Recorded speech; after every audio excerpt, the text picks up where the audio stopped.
Everyone said Sarah Chun was too emotional, too unstable, too much of a liability to trust with the nation's most critical mission. After 15 rejections from elite sniper units across 3 countries, she was relegated to equipment maintenance while a brutal 10-year conflict raged on. But when conventional warfare failed and hope seemed lost, this overlooked young woman would take a single shot that would silence the guns forever and prove that the greatest weapon isn't always the biggest. Sometimes it's the most precise. Before we jump back in, tell us where you're tuning in from, and if this story touches you, make sure you're subscribed, because tomorrow I've saved something extra special for you. Morning sun filtered through the grimy windows of Depot 7, casting long shadows across the rows of meticulously organized rifle components. Sarah Chun sat cross-legged on the concrete floor, her dark hair pulled back in a regulation bun that never quite stayed neat, surrounded by disassembled sniper rifles that she knew better than most people knew their own hands. At 23, Sarah had been maintaining weapons for the coalition forces for 3 years, ever since her final rejection from the Serbian Special Operations Unit rejection number 15. She could strip, clean, and reassemble any long-range rifle in under 4 minutes while blindfolded, a skill that impressed exactly no one who mattered.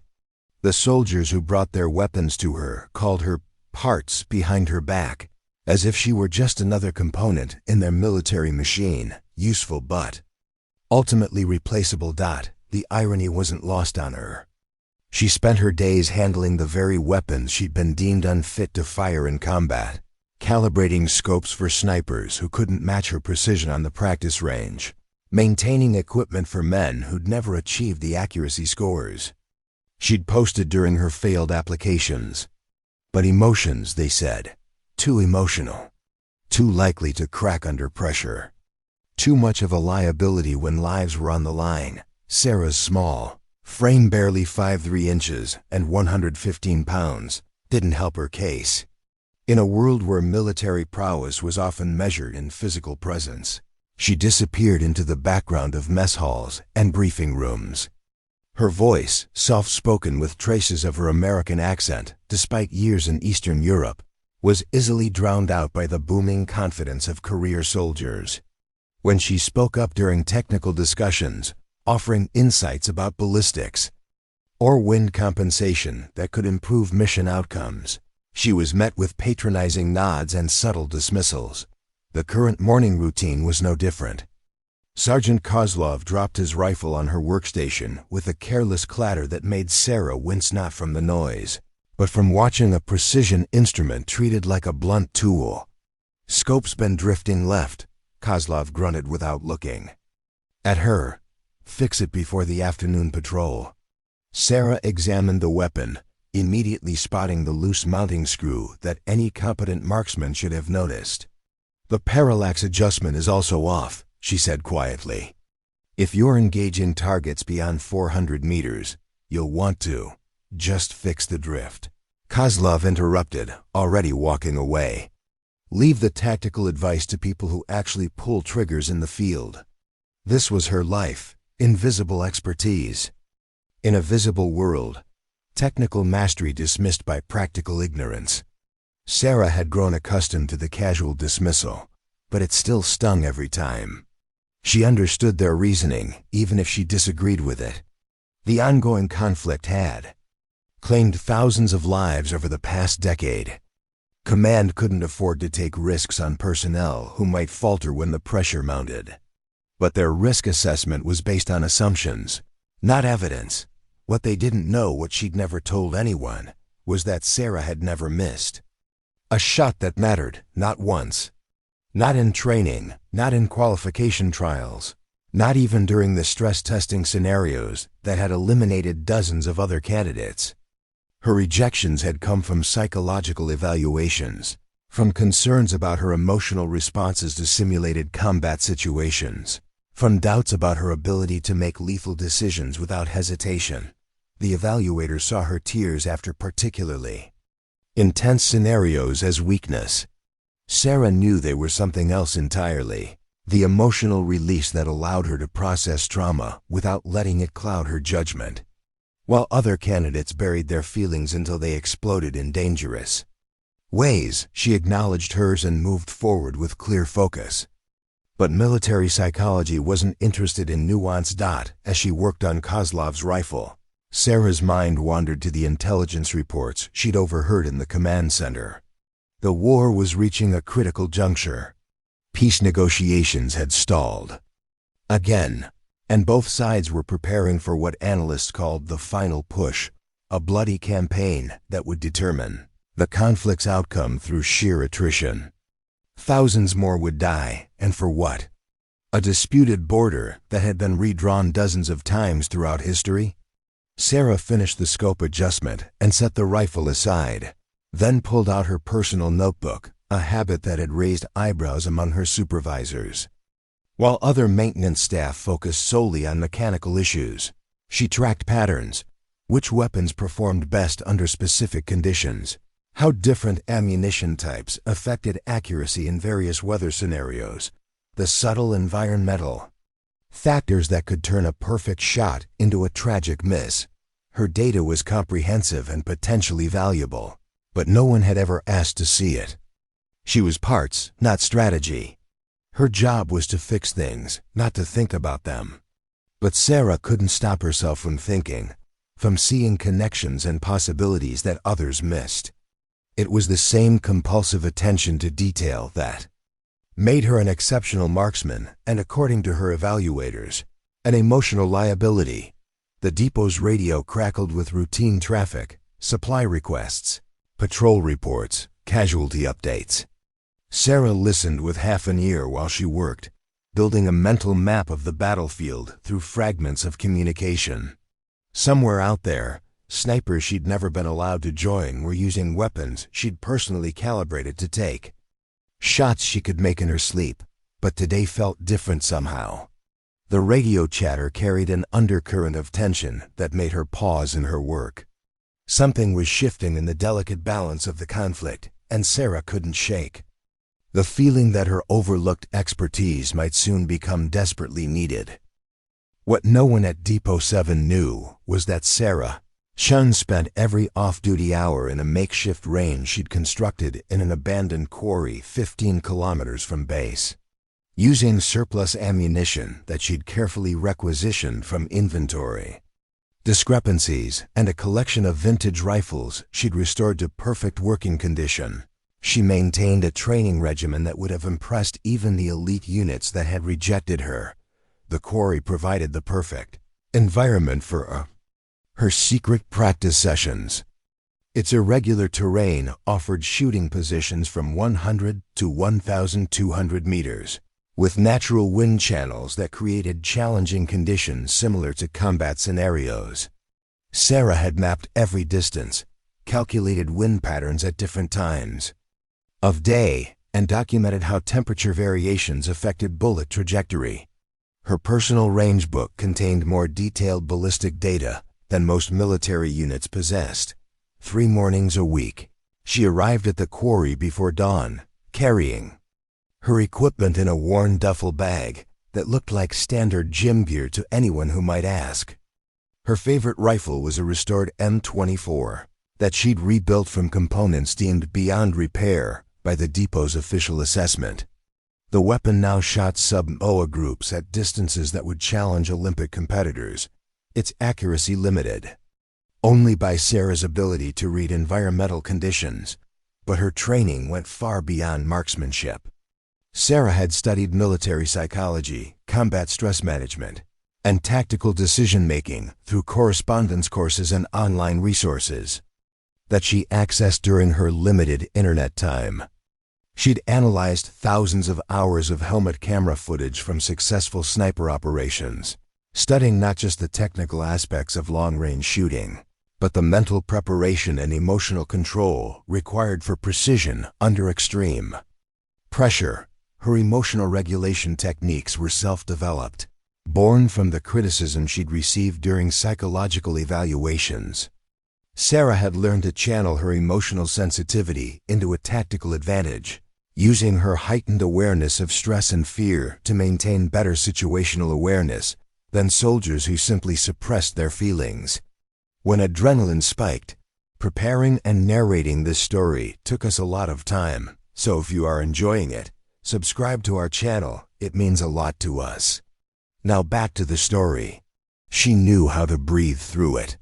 When doubt crept in, she had mental exercises that restored confidence without overriding caution. The most impressive aspect of Sarah's hidden preparation was her weather prediction skills. Growing up in rural Montana before her family moved to Europe, she'd learned to read natural signs that electronic instruments often missed. She could predict wind shifts 30 minutes in advance by watching cloud formations and bird behavior. Her accuracy with weather forecasting exceeded military meteorological reports by a significant margin. A skill that would be invaluable for long-range precision shooting, but meant nothing to equipment. Maintenance supervisors, Sarah's personal ammunition, loadouts were works of art. She hand-loaded each round with powder charges measured to the 10th of a grain, selected bullets based on ballistic coefficients optimized for specific ranges and conditions, and maintained detailed logs of how each combination performed under different circumstances. Her ammunition was more precise than anything issued to standard military units, approaching the quality of specialized law enforcement teams. But perhaps her most unique preparation was linguistic. Sarah spoke 6 languages fluently: English, Russian, Serbian, Croatian, Albanian, and Arabic, allowing her to monitor enemy communications during her maintenance duties. She developed an understanding of opposing forces' operational patterns, leadership structures, and tactical preferences that would have been valuable intelligence if anyone had known to ask for it. Instead, she used this knowledge to better understand the weapons and equipment she maintained, anticipating what modifications might be needed. Based on changing enemy tactics, her psychological preparation was equally thorough. Sarah had developed detailed profiles of key enemy commanders, based on intercepted communications and intelligence reports she accessed through her maintenance clearance. She understood their decision-making patterns, their likely reactions to pressure, and the personal weaknesses that might influence their tactical choices. This psychological intelligence would prove crucial in the high-stakes situations that elite snipers faced, but it remained locked away in her private notebooks. Every evening, Sarah spent 2 hours reviewing technical manuals and tactical publications that extended far beyond her official responsibilities. She studied urban warfare tactics, counter-sniper techniques, and hostage rescue protocols. Her personal library contained advanced texts on wind reading, atmospheric effects on bullet flight, and precision shooting techniques that most professional snipers never encountered. She'd memorized ballistic tables for dozens of cartridge and rifle combinations, allowing her to make accurate shots with unfamiliar equipment. The most remarkable aspect of her preparation was the shooting diary she maintained. Every practice session was documented with meticulous detail: environmental conditions, ammunition performance, physical and mental state, and accuracy results. Over 3 years, she'd accumulated data that revealed patterns invisible to casual observation. She knew exactly how her performance varied with stress levels, sleep deprivation, dietary changes, and even seasonal shifts in daylight. Her self-knowledge was unprecedented among military marksmen. Sarah's equipment modifications were subtle but significant.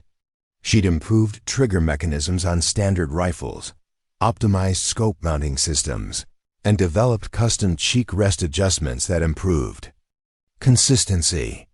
Her tools were organized with the precision of a surgeon's instrument tray, each item positioned for optimal efficiency during high-pressure situations.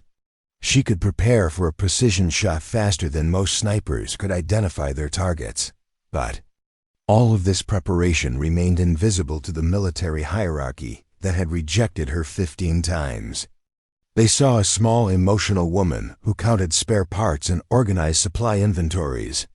They had no idea that she represented the most thoroughly prepared marksman in the entire coalition forces, a precision weapon disguised as a logistics specialist. Sarah's challenge wasn't developing the skills. She'd already surpassed most active snipers in every measurable category. Her challenge was finding someone willing to look past their preconceptions long enough to recognize what she'd become. In the back of her mind, Sarah knew that her moment would come. Conflicts had a way of stripping away artificial barriers when survival was at stake. When the situation became desperate enough, when conventional solutions failed and impossible shots were the only options left, someone would finally need what she'd spent 3 years perfecting in secret. She just had to be ready when that moment arrived, because she might only get one chance to prove that the most dangerous weapon wasn't always the most obvious one. The culture at Forward Operating Base Meridian was built on a foundation of skepticism toward anyone who didn't fit the traditional warrior mold. Sarah experienced this daily through 1,000 small cuts that collectively defined her place in the military hierarchy. The dismissal wasn't malicious, it was worse than that. It was casual, automatic, and so deeply ingrained that most people didn't even realize they were doing it. During the weekly briefings that Sarah attended as part of equipment status updates, she sat in the back corner where logistics personnel belonged. When Colonel Hartwell discussed operational challenges that could be solved with better ballistic understanding or weather prediction, Sarah would raise her hand tentatively, only to be overlooked in favor of more senior voices. On the rare occasions when she was acknowledged, her contributions were met with polite nods that translated to, "Thank you for your input. Now let the real soldiers talk." The sniper teams were particularly dismissive, though they depended on her maintenance work daily. Marcus Webb, the unit's top marksman, regularly made comments about desk jockeys who think they understand fieldwork while standing directly next to Sarah's workstation. When she quietly corrected his wind reading calculations during equipment briefings, he would smile condescendingly and explain that real shooting isn't about math. "Sweetheart, it's about instinct." Webb's attitude was infectious among the younger snipers. They would joke about parts getting ideas above her station whenever Sarah offered technical suggestions. The humor wasn't mean-spirited, but it was exclusionary, creating an invisible barrier that reminded her constantly of her place in their hierarchy. They saw her as useful but fundamentally different, someone who worked with weapons rather than wielded them. Captain Reeves, the officer responsible for sniper team assignments, embodied the institutional bias that kept Sarah sidelined. During her last formal request for field consideration 6 months earlier, he'd been blunt about his assessment. "Chun, you're excellent at what you do. But combat requires a different mindset. We need people who can compartmentalize emotions, not process them. Your psychological profile indicates someone who internalizes stress rather than pushing through it." The psychological evaluation system itself seemed designed to exclude people like Sarah. The standard assessments valued emotional suppression over emotional intelligence, mistaking numbness for strength. When Sarah demonstrated advanced tactical knowledge during scenario testing, evaluators focused on her physiological responses, elevated heart rate, slight trembling, visible stress reactions rather than her actual performance, which consistently exceeded standards. Female personnel faced additional challenges that compounded Sarah's situation. The base had only 12 women among nearly 200 personnel, and most occupied support roles. Lieutenant Rachel Torres, the only female officer in a combat position, had earned her place through exceptional physical performance that overwhelmed doubts about her gender. She'd become a model of the acceptable female soldier, physically dominant, emotionally controlled, and careful never to display vulnerability that might be perceived as weakness. Torres had little patience for Sarah's situation. During a rare private conversation, she'd been direct. "You want respect? Stop asking for special consideration and prove you belong." Nobody handed me anything, and I don't get points for having feelings about my job. Either you can do it, or you can't. The advice reflected a survival strategy that had worked for Torres, but wasn't applicable to someone with Sarah's emotional processing style. The dismissive environment extended beyond active prejudice to passive exclusion. Sarah was never invited to the informal gatherings where real team bonding occurred. She wasn't included in tactical discussions during off-duty hours when innovative ideas often emerged. Her insights about enemy movement patterns gathered through communication intercepts went unshared because no one thought to ask a maintenance specialist for intelligence analysis. The base's promotion structure reinforced these barriers systematically. Technical expertise in logistics roles led to supervisory positions over other support personnel, not to field assignments regardless of capability. Sarah's exceptional performance reviews always included comments about her valuable contribution to mission support, but never acknowledged her potential for direct combat roles. Medical personnel contributed to the dismissive atmosphere through their interpretation of stress responses. When Sarah reported difficulty sleeping due to combat noise, something she'd learned to analyze for tactical intelligence, the base psychologist diagnosed adjustment difficulties and recommended stress management training.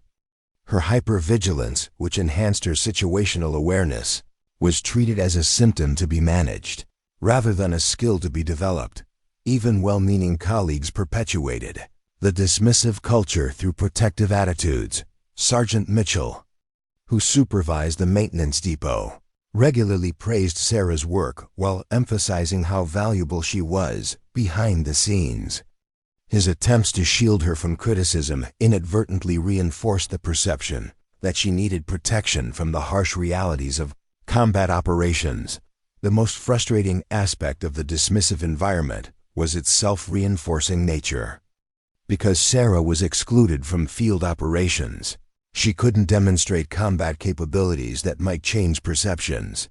Because perceptions remained unchanged, exclusion continued. The system created a circular logic that prevented her from proving herself while using her lack of proven field experience as justification for continued exclusion. Senior leadership contributed to the culture through their public statements about personnel standards. General Morrison, during his last visit to the base, had emphasized the importance of proven warriors for critical missions, language that implicitly excluded anyone who hadn't already been given opportunities to prove themselves in combat. The rhetorical framework made it nearly impossible for overlooked personnel to break through institutional barriers. Sarah navigated this environment by maintaining professional excellence while absorbing constant reminders of her peripheral status. She'd learned to anticipate dismissal and prepare mentally for the casual disregard that accompanied her suggestions. But beneath her composed exterior, the accumulated weight of being consistently underestimated was building pressure that would eventually demand release. The rejection pattern had become so predictable that Sarah could anticipate it before the mission briefings even began. Whenever Colonel Hartwell announced special operations requiring precision marksmanship, she would feel a familiar flutter of hope followed immediately by the crushing weight of inevitability. Her name was never called. Her expertise was never considered. The cycle repeated with mechanical precision, each exclusion reinforcing the hierarchy that kept her invisible. Operation Night Watch had been the most painful exclusion yet. 3 months earlier, intelligence had identified a high-value target requiring elimination from an extreme distance 1,400 meters through challenging urban terrain. Sarah had studied the satellite imagery during equipment briefings and immediately recognized atmospheric conditions that would affect bullet trajectory in ways the assigned snipers hadn't considered. The morning temperature inversion would create unpredictable wind patterns between buildings, and the target's position relative to the sun would create optical challenges that required specific scope adjustments. She drafted a detailed analysis of the shot requirements, including ammunition recommendations and optimal timing based on weather patterns. The document never left her personal files because presenting it would have been viewed as overstepping her authority. Instead, she watched Marcus Webb and his spotter prepare for the mission using standard calculations that ignored the environmental variables she'd identified. The operation failed. Webb's shot missed by 18 inches, close enough to eliminate the target's security detail, but far enough to allow the primary objective to escape. The mission failure cost 3 months of intelligence work and resulted in increased enemy security that made future attempts nearly impossible. Sarah knew exactly why the shot had failed and how it could have succeeded, but explaining would only confirm perceptions about her inability to stay in her assigned lane. Similar patterns emerged during every significant operation. When Captain Torres requested sniper support for a hostage rescue in an industrial complex, Sarah recognized the terrain from her linguistic intelligence work. She'd intercepted communications revealing specific details about the building's layout and the hostage's exact location. Her analysis could have provided tactical advantages that would have simplified the rescue, but intelligence gathering wasn't her official responsibility. The mission succeeded, but barely. Torres's team faced unexpected resistance in areas where Sarah's intercepted communications had revealed enemy positions. 2 soldiers were wounded during the extended firefight that followed, injuries that might have been prevented if someone had thought to consult the linguist who spent hours monitoring enemy radio traffic. Monthly qualification scores provided another source of systematic exclusion. Sarah consistently outperformed active snipers during rain sessions, but her scores were recorded in maintenance personnel files rather than operational assessments. When Sergeant Chun, no relation, despite the shared surname, shot a 287 out of 300 during quarterly evaluations, he was commended for exceptional marksmanship. When Sarah shot 298 out of 300 the same day, her score was noted as equipment verification successful. In maintenance logs, the personnel review system institutionalized the exclusion pattern through seemingly objective criteria that systematically disadvantaged unconventional candidates. Combat experience requirements created catch-22 situations where field assignments required previous field experience that couldn't be obtained without initial assignments. Physical standards emphasized raw strength over precision and endurance, measuring capabilities that correlated poorly with sniper effectiveness. Administrative barriers compounded the systematic exclusion. Cross-training requests required approval from both current and receiving unit commanders, creating bureaucratic obstacles that informal recommendations could easily overcome. Sarah's formal applications disappeared into administrative processing, while verbal suggestions from male colleagues resulted in immediate consideration. The system favored relationships and informal networks that naturally excluded outsiders. Training opportunities followed similar patterns. Advanced marksmanship courses were available to qualified personnel, but qualification criteria included field experience that support staff couldn't obtain.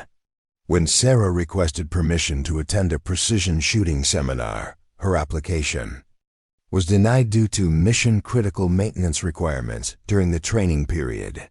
The same week, 3 snipers attended a conference on equipment optimization, a subject where Sarah possessed more expertise than the attendees combined.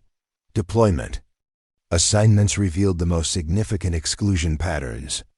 When units rotated to forward positions where combat was most likely, support personnel remained at secure bases handling logistics. Sarah's linguistic skills and cultural knowledge would have been invaluable in areas where communication with local populations was crucial, but support roles were considered too important to risk in dangerous locations. The promotion system reinforced exclusion through career track segregation. Technical specialists advanced within support hierarchies that never intersected with operational command structures. Sarah could eventually become the senior logistics coordinator, responsible for all maintenance operations across multiple bases.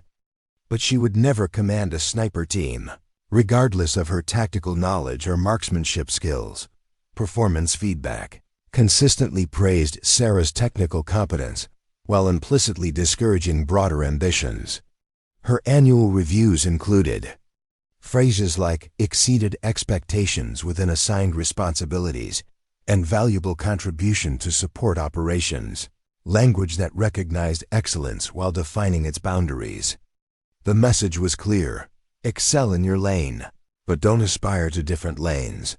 Informal exclusion was often more damaging than formal barriers. Sarah wasn't included in the planning sessions where operational concepts were developed, the briefings, where tactical knowledge was shared, or the debriefings where lessons were learned from field experience.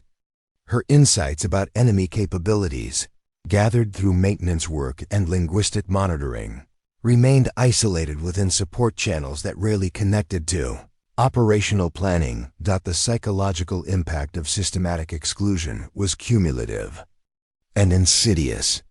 Each missed opportunity reinforced doubts about her potential, despite objective evidence of exceptional capability.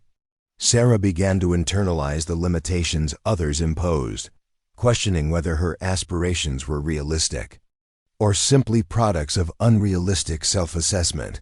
But the most cruel aspect of the exclusion pattern was its arbitrariness. Sarah's qualifications exceeded those of many active snipers. Her preparation was more thorough, and her motivation was unquestionable.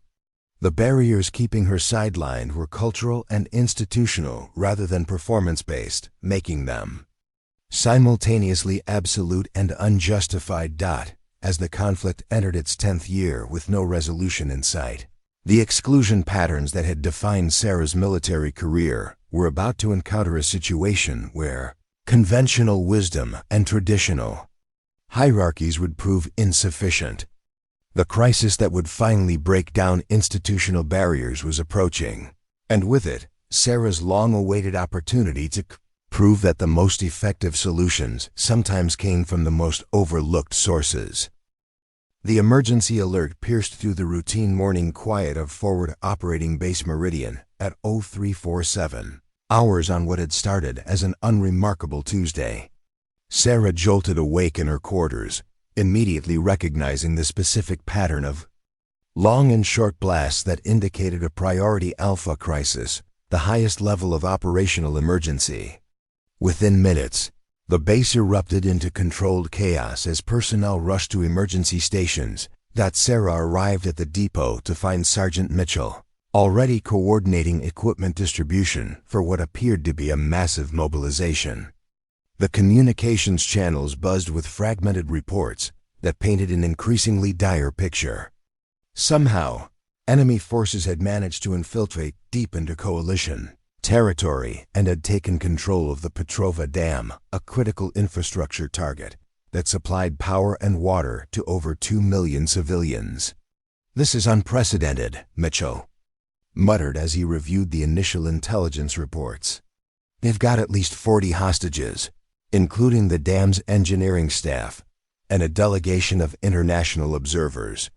If they destroy the facility, He didn't need to finish the sentence. The dam's destruction would cause flooding that would devastate downstream communities while cutting power to regional hospitals, schools, and emergency services. The situation report continued to worsen as more details emerged. The enemy commander holding the dam was Viktor Kozlov, no relation to the sergeant who regularly dismissed Sarah's technical advice. This Kozlov was a notorious extremist leader whose brother had been killed in a coalition airstrike 3 years earlier. Intelligence indicated he was psychologically unstable and motivated by personal revenge rather than strategic objectives, making negotiation unlikely to succeed. Colonel Hartwell's emergency briefing revealed the full scope of the crisis. The dam complex was situated on a narrow peninsula surrounded by water on 3 sides, with the only land approach defended by heavy weapons and explosive devices. The facility's concrete construction made assault by conventional forces practically Impossible without risking structural damage that could trigger the catastrophic failure they were trying to prevent. Our reconnaissance indicates approximately 60 enemy combatants in defensive positions, Hartwell announced to the assembled officers and senior personnel. They've had months to prepare these positions, and they know we can't use heavy weapons without risking the dam's integrity.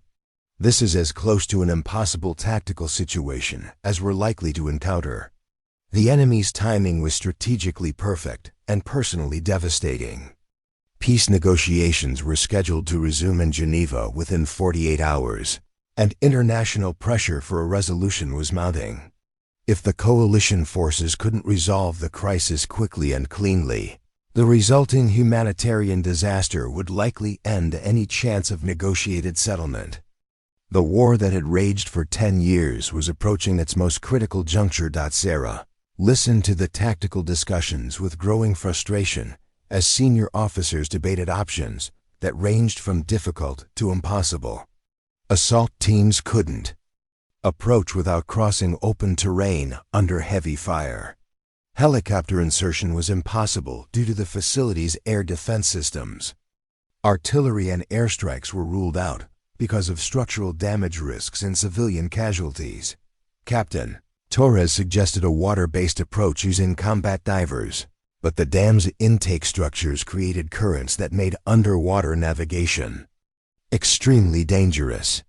Lieutenant Webb proposed a night assault using smoke screens, but thermal imaging systems would negate concealment advantages. Every conventional military solution carried unacceptable risks of mission failure or civilian casualties. What about precision elimination of key targets? Suggested Major Davidson, the base intelligence officer. If we could remove Kozlov and his immediate lieutenants, the remaining forces might surrender without executing the hostages. Hartwell considered the proposal but shook his head. Kozlov's positioning himself inside the control room with the engineering staff. It's a hardened position with minimal sight lines and maximum civilian risk. Our best snipers estimate a 30% chance of success at the required range and angle. Sarah felt her pulse accelerate as she realized the implications. A precision shot scenario, exactly the type of challenge she'd been preparing for. During 3 years of secret training, the range would be extreme, the environmental conditions challenging, and the margin for error non-existent. It was the kind of shot that separated exceptional marksmen from merely competent ones. The tactical requirements became clearer as intelligence analysts provided detailed assessments.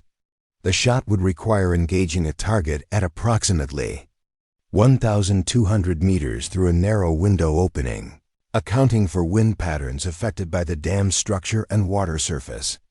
The angle would be severely elevated, requiring calculations that most snipers never practiced. Weather conditions included variable winds and morning atmospheric effects that would challenge even experienced marksmen. The window of opportunity is extremely narrow, explained Lieutenant Morrison, the unit's ballistics specialist. We have intelligence indicating that Kozlov plans to begin executing hostages at 1400 hours if his demands aren't met. That gives us roughly 10 hours to develop and execute a solution. 10 hours to solve a tactical puzzle that conventional wisdom deemed nearly impossible. 10 hours to prevent a humanitarian disaster that would claim thousands of lives and likely extend the conflict for years. 10 hours to find a shooter capable of making a precision shot that the unit's best marksman considered a long shot at. Best. Sarah listened to the continuing discussion with a growing sense of inevitability. The crisis was unprecedented in its scope and complexity, but it was also exactly the scenario she'd been unconsciously preparing for during her years of systematic exclusion.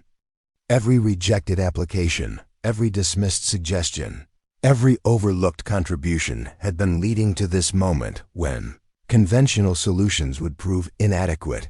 The morning sun was beginning to filter through the briefing room windows, casting long shadows that reminded Sarah of her daily routine in the equipment depot. But today would be different. Today, The artificial barriers that had defined her military career would either hold firm in the face of desperate necessity, or they would finally crumble under the weight of a crisis that demanded results over protocol. As the senior officers continued their tactical planning, Sarah made a decision that would change everything. She would offer her capabilities one final time, knowing that rejection in this situation meant watching a catastrophe unfold while possessing the skills to prevent it. The crisis had created a moment of absolute clarity where personal consequences became irrelevant compared to the stakes involved. The war's most critical hour was approaching, and with it, Sarah's last chance to prove that the most dangerous weapon in any conflict wasn't always the most obvious, sometimes it was the most overlooked.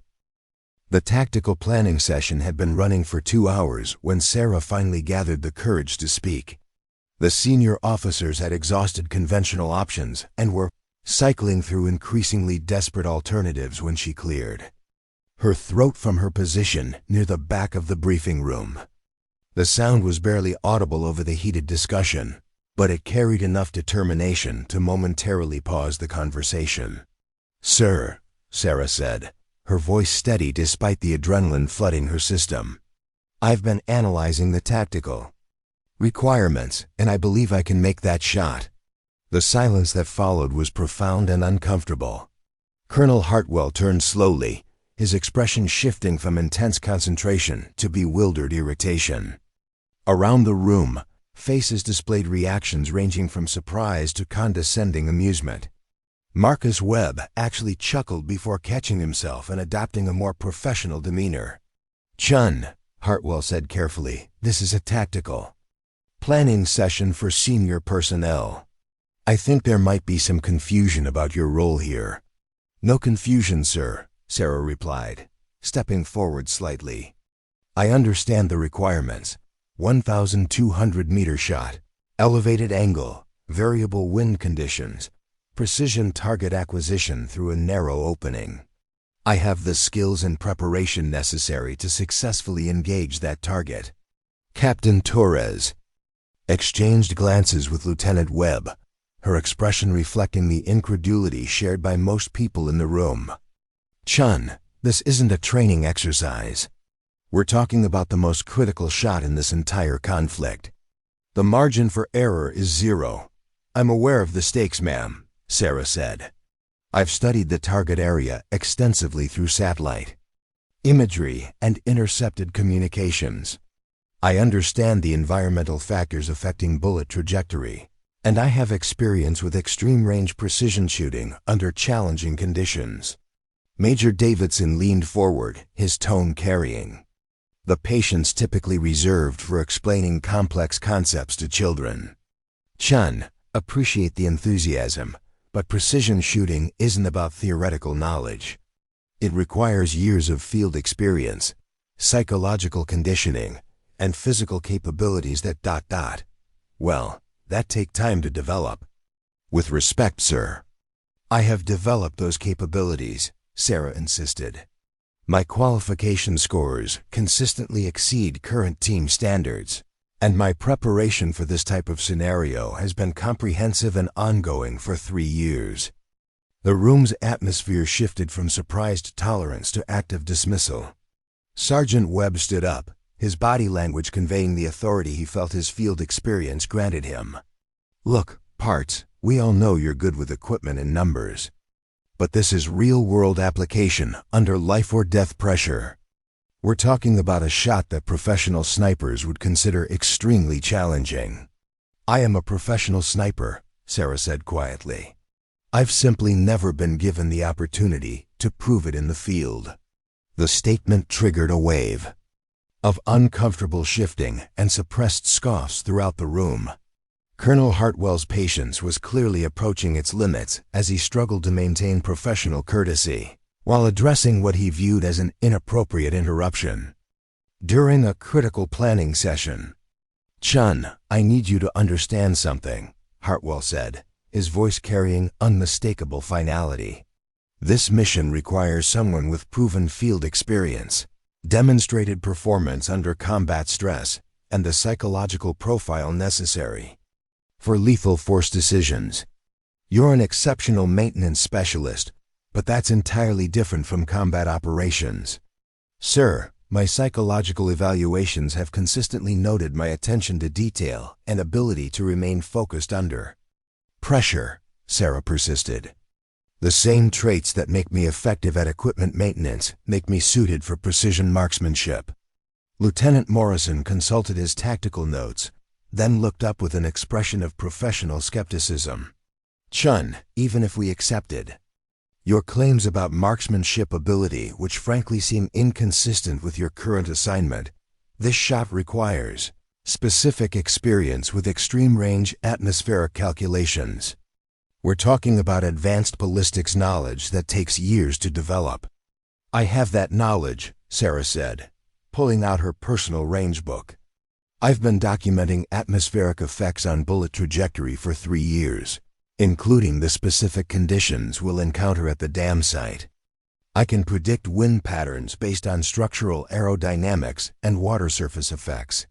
The range book's appearance in the briefing room created another moment of surprised silence. The worn notebook was filled with detailed calculations, atmospheric data, and precision shooting logs that demonstrated months of advanced preparation. But instead of impressing the assembled officers, it seemed to confirm their suspicions about Sarah's inappropriate focus on activities outside her assigned duties. This is exactly what I'm talking about, Captain Torres said, her voice carrying frustration that extended beyond the immediate situation. You've been spending time on unauthorized activities instead of focusing on your actual responsibilities. This kind of divided attention is precisely why support personnel aren't assigned to combat roles.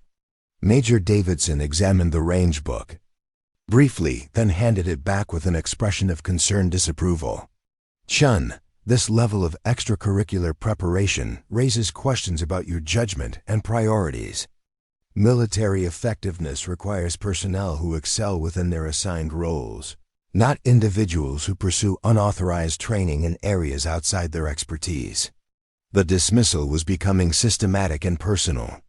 Each of Sarah's qualifications was being reframed as evidence of poor judgment rather than exceptional preparation. Her dedication was characterized as divided attention, her expertise as inappropriate ambition, and her readiness as proof that she couldn't be trusted to follow directives. Furthermore, Colonel Hartwell continued, this mission requires someone who can make life or death decisions without hesitation. Your psychological profile indicates emotional processing patterns that could interfere with the instantaneous decision-making necessary for this type of operation. Sir, my emotional awareness enhances my tactical judgment, Sarah argued. I process stress in ways that improve rather than impair my performance under pressure. That's not what the evaluations indicate, Lieutenant Webb interjected. And, frankly, the fact that you can't accept your current role suggests exactly the kind of ego-driven thinking that gets people killed in combat situations. The final dismissal came with administrative efficiency that ended further discussion. Colonel Hartwell stood, signaling the conclusion of Sarah's participation in tactical planning. Chun, I need you to return to your assigned duties. We have equipment requirements that need immediate attention, and this planning session requires focus from personnel with relevant operational experience. As Sarah walked toward the door, she heard Captain Torres's voice carrying across the room. We need real solutions, people. Let's focus on options that have actual chances of success. The words stung worse than outright insults because they reflected genuine belief that her capabilities were imaginary rather than unrecognized. Sarah left the briefing room knowing that conventional military hierarchy had just eliminated the most qualified marksmen available for the mission that would determine the war's outcome. Behind her, the tactical planning continued with increasing desperation as senior officers searched for solutions among conventional options that had already proven inadequate. The crisis was deepening, time was running short, and the one person capable of resolving the situation had just been dismissed as irrelevant to serious military planning. Sarah returned to the equipment depot with her mind racing and her hands trembling with suppressed frustration. Around her, the base buzzed with frantic preparation as conventional assault teams prepared for what everyone knew would be a catastrophic mission. Through the depot's windows, she could see helicopters being loaded with medical supplies, an ominous indication of the casualties command expected from their planned approach. The radio chatter painted an increasingly desperate picture. Intelligence updates confirmed that Viktor Kozlov had begun psychological torture of the hostages, broadcasting their terrified voices over open channels to demonstrate his resolve. The international observers included a Nobel Peace Prize laureate and two prominent journalists whose deaths would devastate global opinion of coalition forces. The stakes couldn't be higher, and conventional solutions were proving woefully inadequate. At 1100 hours, Colonel Hartwell's voice crackled through the base communications system with an announcement that made Sarah's blood run cold. All personnel, be advised, Operation Steel Current is authorized to commence at 1330 hours. Assault teams will attempt simultaneous breach of the dam facility through coordinated ground and water-based approaches. Sarah knew the operation would fail. She'd studied the satellite imagery obsessively and understood the tactical impossibilities that conventional planners were ignoring. The approach routes offered no concealment. The defensive positions were perfectly situated to create crossfire zones, and the facility's construction made breach operations nearly impossible without explosive charges that risked structural damage. Sergeant Mitchell found her staring at the radio speaker, her face pale with the realization of what was about to unfold. "Tough situation," he said quietly, "but our boys know what they're doing. They'll find a way." "No, they won't," Sarah replied, her voice barely above a whisper. "The approach angles are impossible. The defensive positions create overlapping fields of fire that can't be suppressed without risking the dam's integrity. They're going to walk into a killing field." Mitchell studied her expression with growing concern. "Chun, you need to trust command's judgment. These officers have experience with situations like this." "They don't have experience with situations like this," Sarah said, her voice gaining strength. "This is unprecedented. The tactical requirements exceed conventional capabilities, and they're too invested in traditional solutions to recognize alternatives." As the morning progressed, Sarah watched preparations for Operation Steel Current with a growing sense of inevitability. She knew exactly how the mission would unfold. Assault teams would approach the facility under covering fire that would prove inadequate against prepared positions. Casualties would mount quickly as soldiers advanced across open terrain against entrenched defenders. The operation would either fail completely or succeed at such a horrific cost that the victory would be Pyrrhic. The moral weight of her knowledge became unbearable as she listened to soldiers preparing for what many seemed to understand might be their final mission. These were men she'd served alongside for 3 years, whose equipment she'd maintained, whose jokes she'd endured, whose dismissal she'd accepted. Now they were preparing to die attempting something she could accomplish with a single well-placed shot. At 1200 hours, Sarah made her decision. She would not watch good soldiers die while possessing the capability to prevent their sacrifice. She would not allow a humanitarian catastrophe to unfold because military hierarchy couldn't recognize unconventional solutions.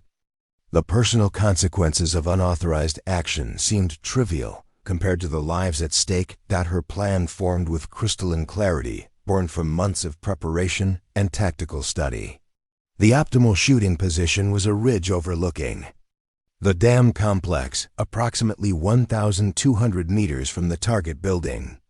She'd identified the location weeks earlier during her topographical analysis and had calculated the precise environmental factors affecting a shot from that position. The equipment requirements were manageable.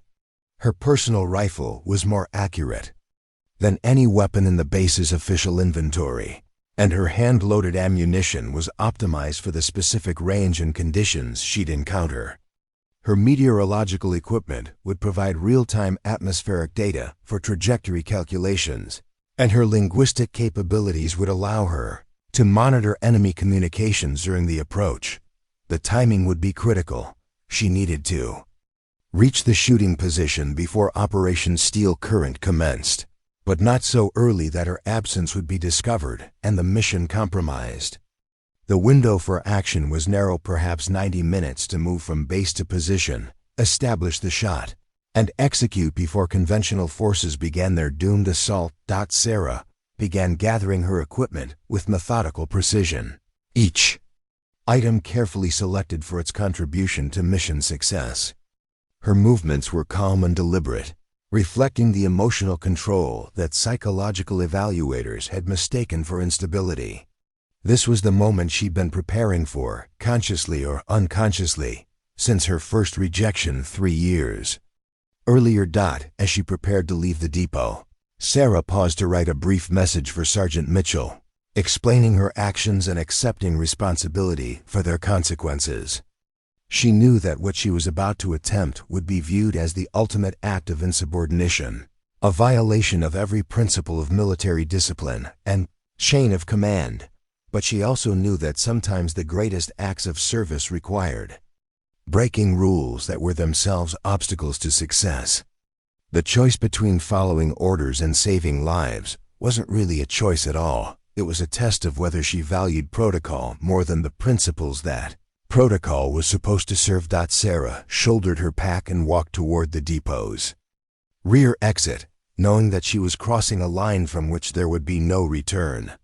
Behind her lay a military career defined by systematic exclusion and missed opportunities. Ahead lay either vindication or catastrophe, with no middle ground. Between triumph and court-martial, the war's most critical moment was approaching, and she was finally ready to meet it on her own terms. Sarah slipped out of forward operating base Meridian, through a maintenance gate that she'd studied for months but never used for unauthorized departures. The midday sun cast sharp shadows across the perimeter, providing natural concealment for her carefully planned route. Her pack contained everything necessary for the mission: her custom rifle, hand-loaded ammunition, meteorological equipment, and communication gear that would allow her to monitor both friendly and enemy transmissions. The hike to her chosen shooting position required crossing 12 kilometers of mountainous terrain that offered excellent concealment but demanded physical endurance that would challenge even experienced infantry soldiers. Sarah had prepared for this exact route through countless training sessions, timing herself under various conditions and memorizing every landmark that would guide her navigation. Her movement was deliberately paced to conserve energy while maintaining urgency. The optimal shooting position was a rocky outcrop that provided clear sight lines to the dam, complex while offering natural camouflage and multiple escape routes.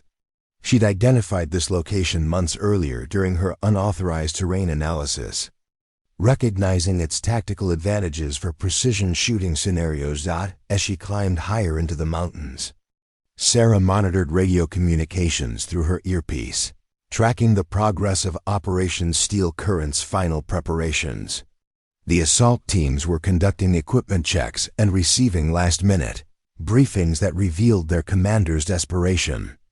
Alternative plans were being discussed with increasing frequency, a clear indication that senior officers understood the conventional approach's limitations. At 12:45 hours, Sarah reached her shooting position and immediately began establishing her hide. The location was everything her analysis had predicted: excellent visibility, natural wind protection, and concealment that would make detection nearly impossible. She arranged her equipment with practiced efficiency, each item positioned for optimal accessibility during the critical moments ahead. Her rifle required careful preparation to achieve the precision necessary for success. Sarah checked every component methodically, scope alignment, barrel cleanliness, ammunition selection, and bipod stability. She loaded her custom cartridges bullets she'd hand-selected for optimal ballistic performance, powder charges measured to the tenth of a grain, and cases prepared to exacting standards that exceeded military specifications. The meteorological assessment was crucial for success at this range. Sarah deployed her portable weather station, gathering real-time data on wind speed, direction, temperature, and atmospheric pressure. The conditions were challenging, but manageable. Variable winds affected by the dam's structure, temperature gradients caused by water evaporation, and atmospheric density changes that would influence bullet trajectory. Her target acquisition revealed the complexity of the shot she was attempting. Viktor Kozlov was positioned inside the dam's control room, visible through a narrow window opening that provided minimal margin for error. The angle was severely elevated, requiring calculations that accounted for gravitational effects and atmospheric variables that most snipers never encountered. Sarah's range calculations incorporated factors that conventional military training rarely addressed. The bullet's flight path would cross multiple thermal layers, each affecting velocity and trajectory in subtle but measurable ways. Wind patterns around the dam structure created microenvironments that demanded precise compensation. The target's movement within the control room required timing that left no room for hesitation. As she finalized her shooting preparation, Sarah monitored enemy communications through her linguistic capabilities. Kozlov's radio traffic revealed psychological instability that made negotiation impossible, while confirming his intention to begin executing hostages at exactly 1400 hours. His positioning was defensive but predictable, suggesting tactical knowledge that was thorough but not innovative. At 1315 hours, Operation Steel Current began its preliminary phases. Sarah watched through her scope as coalition forces moved into assault positions, their movements visible to enemy observers who would surely alert Kozlov to the impending attack. The conventional forces were competent and well-trained, but they were attempting something that tactical mathematics made nearly impossible. The moral weight of her unauthorized mission crystallized as Sarah prepared for the shot that would either save countless lives or result in catastrophic failure. She understood that missing would likely trigger immediate hostage executions while exposing her position to enemy fire. Success would prevent a humanitarian disaster, but would also confirm her violation of every military protocol governing unauthorized operations. Her psychological preparation drew upon 3 years of mental conditioning that she'd developed specifically for high-pressure situations. Sarah controlled her breathing using techniques that optimized oxygen delivery while minimizing physical movement. Her heart rate stabilized through practiced meditation methods that maintained alertness while reducing anxiety responses. The wind conditions required constant monitoring as thermal effects created subtle changes in air movement that could affect bullet trajectory. Sarah used natural indicators, vegetation movement, dust patterns, water surface disturbances to supplement her electronic measurements, building a comprehensive understanding of atmospheric conditions that would influence her shot. At 1340 hours, coalition assault teams began their final approach to the dam facility. Through her scope, Sarah could see enemy defenders repositioning to meet the conventional attack, their movements confirming tactical assessments that predicted heavy casualties among attacking forces. The timing for her intervention was becoming critical. Sarah chambered her carefully prepared cartridge and settled into her final shooting position. The crosshairs aligned with the narrow window where Kozlov would appear within minutes to observe the approaching assault. Her breathing steadied, her pulse slowed, and her mind achieved the crystalline focus that separated exceptional marksmen from merely competent ones. The shot that would end a 10-year war was less than 20 minutes away, and Sarah Chun rejected 15 times by military establishments that couldn't recognize her capabilities. was finally ready to prove that the most dangerous weapon in any conflict wasn't always the most obvious. It was sometimes the most overlooked, the most underestimated, the most dismissed. Her finger moved to the trigger guard as she prepared to take the leap of faith that would define not just her career, but the course of history itself. The final 20 minutes before the shot stretched like hours as Sarah maintained perfect stillness in her concealed position. Through her scope, she watched the tactical disaster unfolding below as coalition forces advanced across terrain that offered no meaningful cover against prepared defensive positions. Her unauthorized mission was no longer just about proving herself. It had become about preventing a massacre that would claim dozens of lives while failing to achieve its objectives. At 13:55 hours, the first exchange of gunfire erupted as assault teams encountered the outer perimeter defenses. Sarah could see muzzle flashes from entrenched positions that commanded perfect fields of fire across the approach routes. The defenders were well disciplined and expertly positioned, turning the dam facility into a fortress that conventional tactics couldn't breach without catastrophic losses. Her scope revealed details that radio communications couldn't convey. Coalition soldiers were advancing with remarkable courage despite impossible odds, using whatever cover the terrain provided while attempting to suppress defensive positions that were virtually immune to small arms fire. The tactical situation was exactly what Sarah had predicted, a grinding battle of attrition that favored defenders with superior positioning. Sarah's meteorological instruments detected subtle changes in atmospheric conditions that would affect her shot. A thermal gradient was developing as afternoon heating created air density variations between the water surface and surrounding terrain. Wind patterns were shifting as structural effects around the dam modified air movement in unpredictable ways.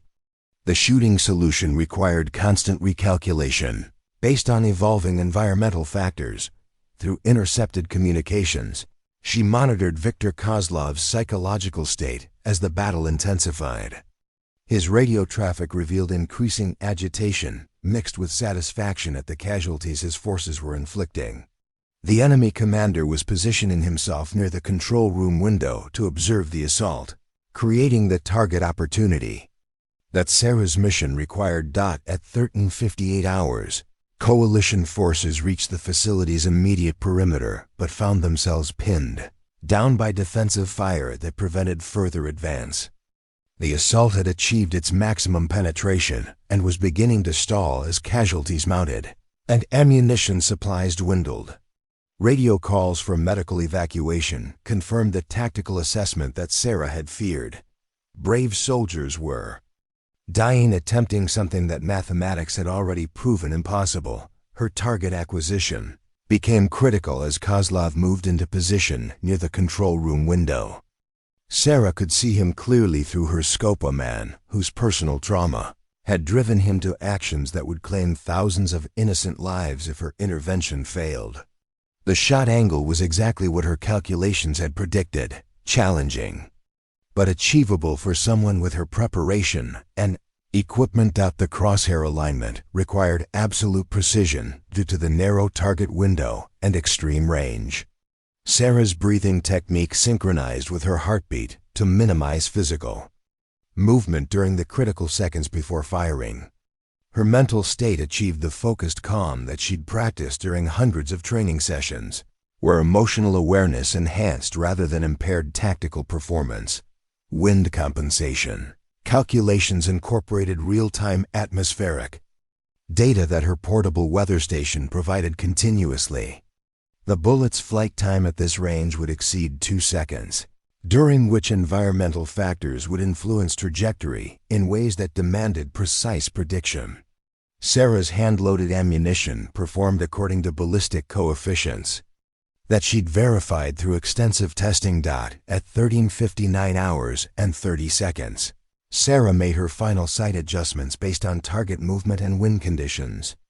Kozlov was positioned exactly where her intelligence analysis had predicted, observing the battle through binoculars that would prevent him from detecting her muzzle flash at this range. The timing was perfect. He was stationary, the atmospheric conditions were stable, and coalition forces needed immediate intervention to prevent complete tactical collapse. Her trigger finger moved with deliberate control that reflected thousands of hours of practice. The pressure increased gradually, maintaining perfect sight alignment, while her breathing cycle reached the natural pause between exhalation and inhalation. This was the moment that every rejection, every dismissal, every overlooked qualification had been preparing her for. The rifle fired with precision that exceeded military specifications, sending a hand-loaded bullet across 1,200 meters of mountainous terrain toward a target that conventional wisdom considered nearly impossible to engage.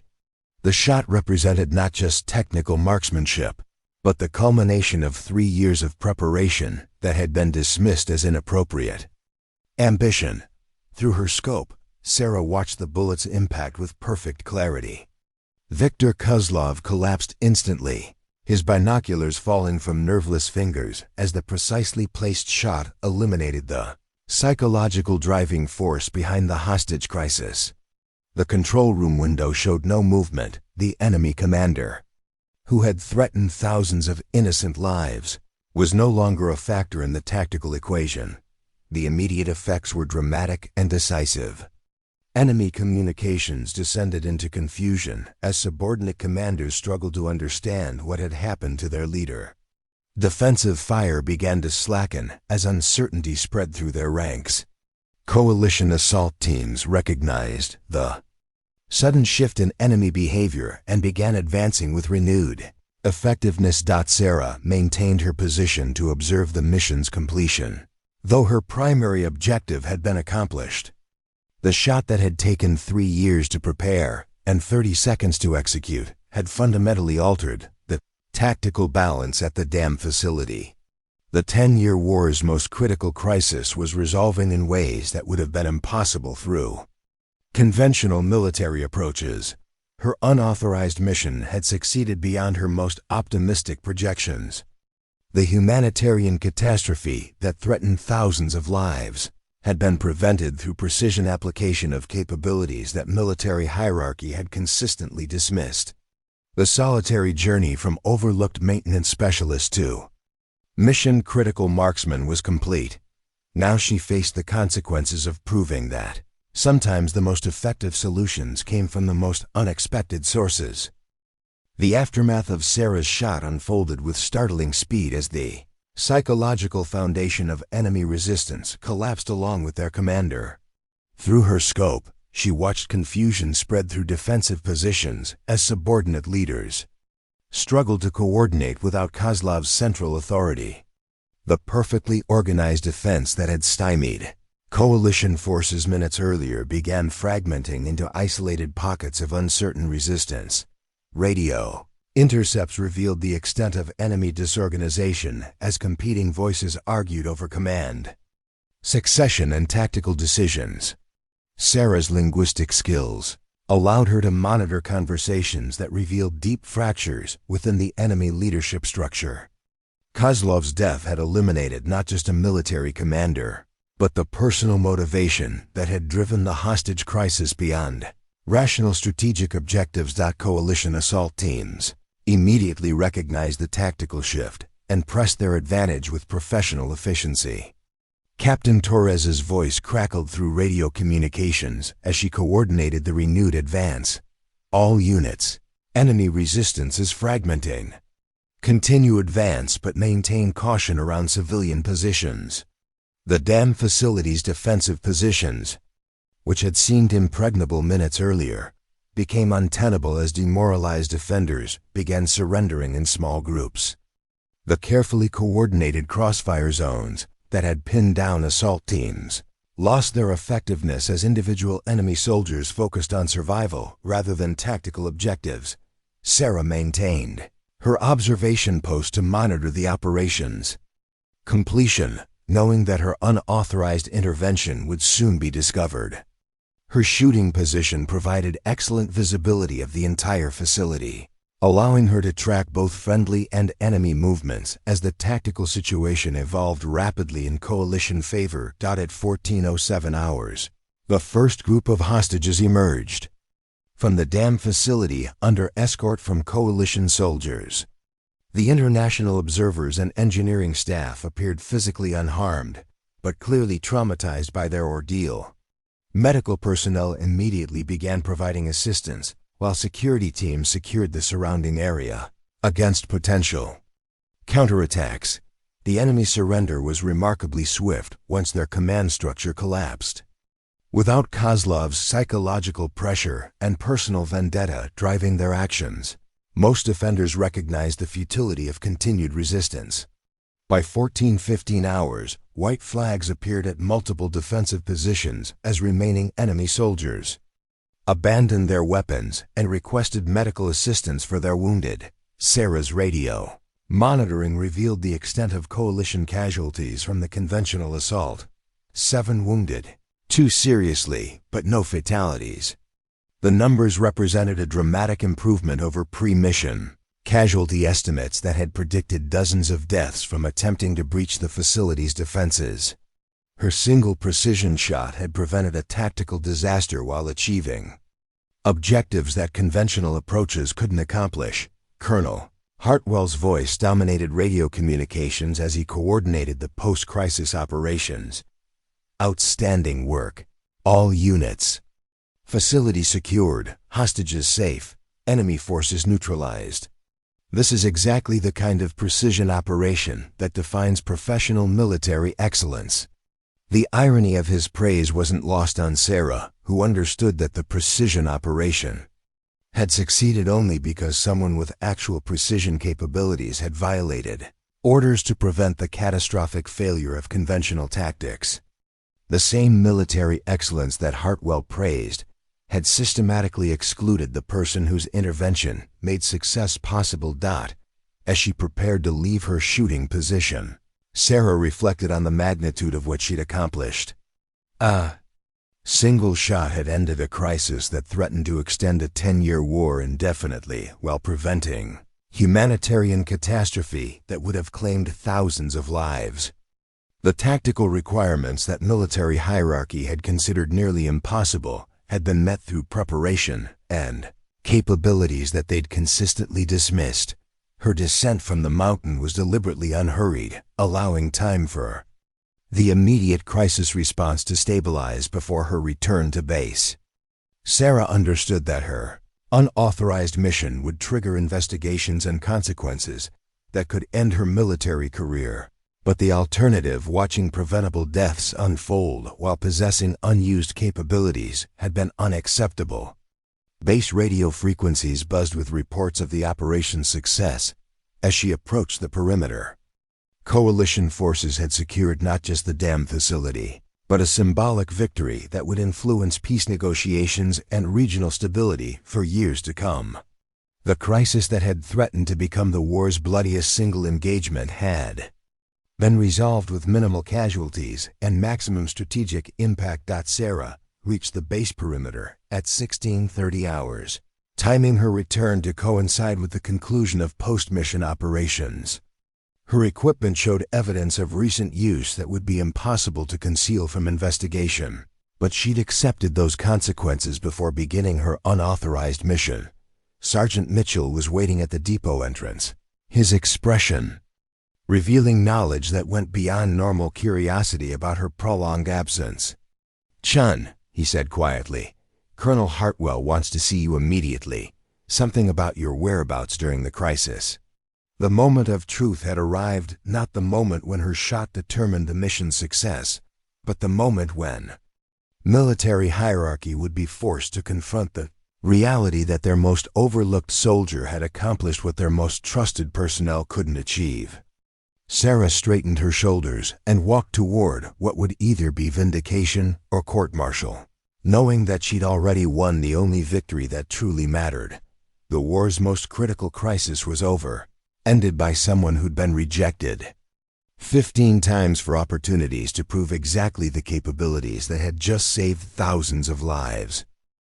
Colonel Hartwell's office felt smaller than usual as Sarah stood at attention before a tribunal that included not just base command, but senior officials who'd flown in specifically to investigate her unauthorized mission.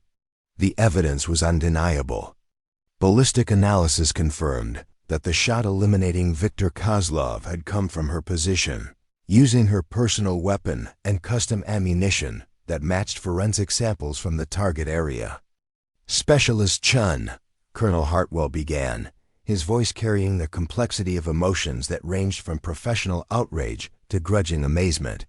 "Your actions yesterday represent the most flagrant violation of military discipline I've encountered. In 23 years of service, you ignored direct orders, abandoned your assigned post, and conducted an unauthorized combat operation using personal equipment."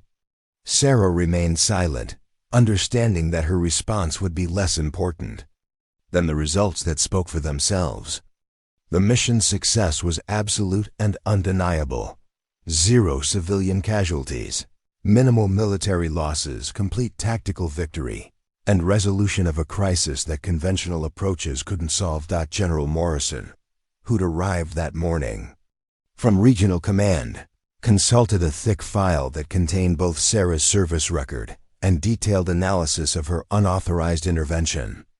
"However," he continued where Hartwell had paused, "your actions also prevented what our tactical analysts now confirm would have been a catastrophic failure of Operation Steel Current."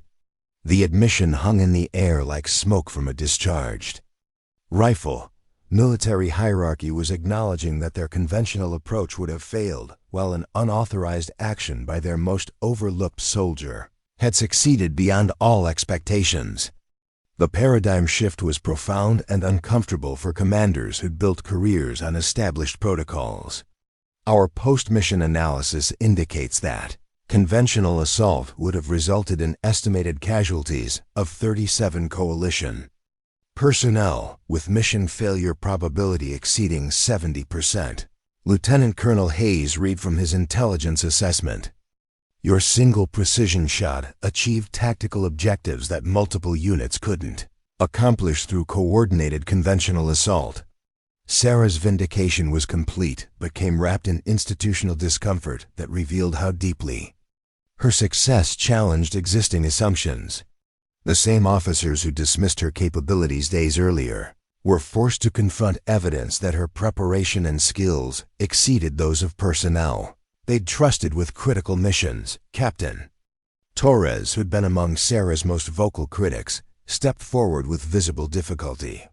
"Chun, I owe you an apology. Your tactical knowledge and marksmanship skills were clearly superior to anything we recognized. My assessment of your capabilities was inadequate." The admission represented more than personal acknowledgement. It reflected institutional recognition that their evaluation systems had failed catastrophically. The psychological profiles, physical assessments, and experience requirements that had justified Sarah's exclusion were revealed as barriers that prevented rather than ensured mission success. "The question before this tribunal," General Morrison announced, "is how to address actions that violated every principle of military discipline while achieving results that exemplify the highest standards of military excellence." Major Davidson presented the forensic analysis that made Sarah's capabilities undeniable. The shot required calculations and execution that exceed standard sniper training, environmental compensation, trajectory analysis, and target acquisition. Under these conditions represent advanced marksmanship that approaches theoretical limits of precision shooting. Sarah's range book, previously dismissed as inappropriate hobby activity, was now being studied by ballistics experts who recognized the sophistication of her preparation. 3 years of self-directed training had produced capabilities that formal military programs hadn't developed. Her emotional processing style, once considered a liability, was revealed as psychological conditioning that enhanced performance under extreme pressure. Furthermore, Morrison continued, linguistic intelligence gathered during specialist Chun's unauthorized mission provided tactical advantages that our conventional intelligence systems had missed. Her monitoring of enemy communications revealed weaknesses in their command structure that proved crucial for post-crisis operations. The tribunal's conclusion was unprecedented in Sarah's experience: recognition without punishment, validation that came with institutional transformation. Her unauthorized success had forced military hierarchy to confront the limitations of their personnel assessment systems while acknowledging capabilities they'd systematically overlooked. "Specialist Chun," General Morrison announced, "you're hereby transferred to Special Operations Command with immediate promotion to Sergeant. Your actions yesterday demonstrated exactly the kind of initiative and precision that elite units require." The transformation was complete, but felt surreal. 3 years of rejection and dismissal had ended with recognition that exceeded her most optimistic expectations. Sarah had proven that the most effective solution sometimes came from the most overlooked sources, but the victory felt less personal than institutional, a sign that military excellence could evolve beyond traditional limitations. As she left the tribunal, Sarah understood that her success represented more than individual vindication. It was proof that capability existed in unexpected places, that preparation could overcome prejudice, and that sometimes the most dangerous weapon in any conflict was the one that nobody saw coming. The transformation in how others perceived Sarah was immediate and dramatic, but it came with complexities she hadn't anticipated. Within hours of the tribunal's decision, personnel who dismissed her for years were seeking her advice on technical matters they'd previously considered outside her expertise. The same range book that had been viewed as evidence of poor focus was now being copied and distributed as advanced training material. Sergeant Webb approached her during the evening meal. His demeanor completely changed from the condescending dismissal she'd grown accustomed to. "Sarah, Sergeant Chun, I wanted to ask about your atmospheric calculation methods. That shot you made required environmental compensation. That's beyond anything we learned in sniper school." The reversal was gratifying but uncomfortable. Sarah had spent 3 years proving herself to people who were now treating her expertise as suddenly valuable, as if her capabilities had materialized overnight, rather than being developed through persistent preparation they'd ignored. The recognition felt hollow because it was based on dramatic demonstration rather than consistent excellence. Lieutenant Torres requested a private meeting to discuss tactical improvements for her unit. "I've been reviewing your intercepted communications analysis, and it's clear you've been gathering intelligence that could have improved our operations for months. Why didn't you share this information through official channels?" "I tried," Sarah replied simply. "Multiple times. It was always characterized as overstepping my assigned responsibilities." The conversation highlighted how institutional barriers had prevented valuable contributions from reaching decision-makers who could have utilized them effectively. The base's training protocols began changing within days as command recognized that Sarah's preparation methods produced results superior to standard programs. Her environmental analysis techniques became required reading for sniper candidates, and her ammunition preparation standards were adopted as new benchmarks for precision shooting units. But the recognition shift created unexpected social dynamics that were sometimes more difficult than her previous invisibility. Soldiers who'd called her parts behind her back now competed to associate with her success, creating relationships that felt performative rather than genuine. Her overnight elevation from logistics specialist to elite operator generated resentment among some personnel who'd advanced through conventional career paths. Colonel Hartwell's attitude reflected the institutional struggle to integrate Sarah's success into existing frameworks. During her first briefing as a Special Operations member, he introduced her with visible uncertainty. "Sergeant Chun brings unique capabilities to our tactical planning. Her unconventional background provides perspectives that complement traditional approaches. The language revealed ongoing discomfort with recognizing that unconventional had proven superior to traditional in the most critical test possible. Military hierarchy was adapting to accommodate her success while struggling to understand how their assessment systems had failed so completely. Sarah's new responsibilities included developing training programs that incorporated her self-directed preparation methods. The irony wasn't lost on her that she was now being asked to teach skills that had been dismissed as inappropriate when she'd developed them independently. The same emotional processing techniques that had disqualified her from sniper teams were being studied as potential improvements to stress management training. International attention followed the mission's success, with military analysts from allied nations requesting briefings on the tactical innovations that had resolved the crisis. Sarah found herself presenting to audiences that included generals and defense officials who wanted to understand how one overlooked soldier had accomplished what conventional forces couldn't achieve. The media coverage focused on the dramatic reversal of fortune, from maintenance to marksman, the soldier who ended a war. While the attention was professionally beneficial, it simplified a complex story of systematic exclusion, overcome through persistent preparation and unauthorized courage. Her personal equipment modifications became objects of intense study as weapons specialists tried to understand how her technical improvements had contributed to exceptional accuracy. The rifle she'd rebuilt from unrepairable components was now being analyzed by military engineers who wanted to incorporate her innovations into standard equipment designs. The recognition extended beyond individual acknowledgement to institutional policy changes. Personnel evaluation criteria were being revised to identify unconventional capabilities that traditional assessments might miss. The psychological profiles that had excluded Sarah were being re-examined as potentially discriminatory against valuable psychological types. But perhaps the most significant recognition came from Viktor Kozlov's former enemies among civilian populations.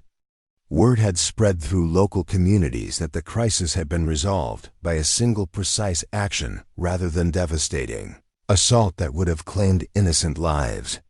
Sarah represented not just military excellence, but restraint and precision that protected civilians while achieving strategic objectives. The transformation from overlooked logistics specialist to recognized special operations soldier was complete. But Sarah understood that her real victory wasn't personal advancement. It was proof that military effectiveness could improve by recognizing capabilities wherever they existed. Regardless of traditional expectations, her success had forced institutional evolution that would benefit future soldiers whose talents didn't fit conventional molds. The barriers that had excluded her were being dismantled, creating opportunities for others whose potential had been similarly overlooked. 6 months after the shot that ended the 10-year war, Sergeant Sarah Chun stood before a new group of sniper candidates at the Coalition Special Operations Training Center.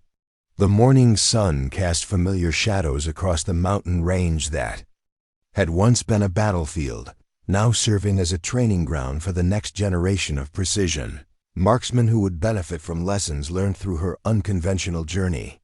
Environmental compensation at extreme range requires understanding atmospheric layers that most shooters never consider, Sarah explained to the assembled trainees, her voice carrying the authority that came from proven results rather than inherited rank. Temperature gradients, humidity variations, and structural aerodynamics can affect bullet trajectory in ways that standard ballistic charts don't account for. The students hung on her every word with attention that would have seemed impossible during her years of systematic dismissal. Among them were several soldiers whose applications had been initially rejected for reasons similar to those that excluded Sarah: too emotional, too small, too unconventional.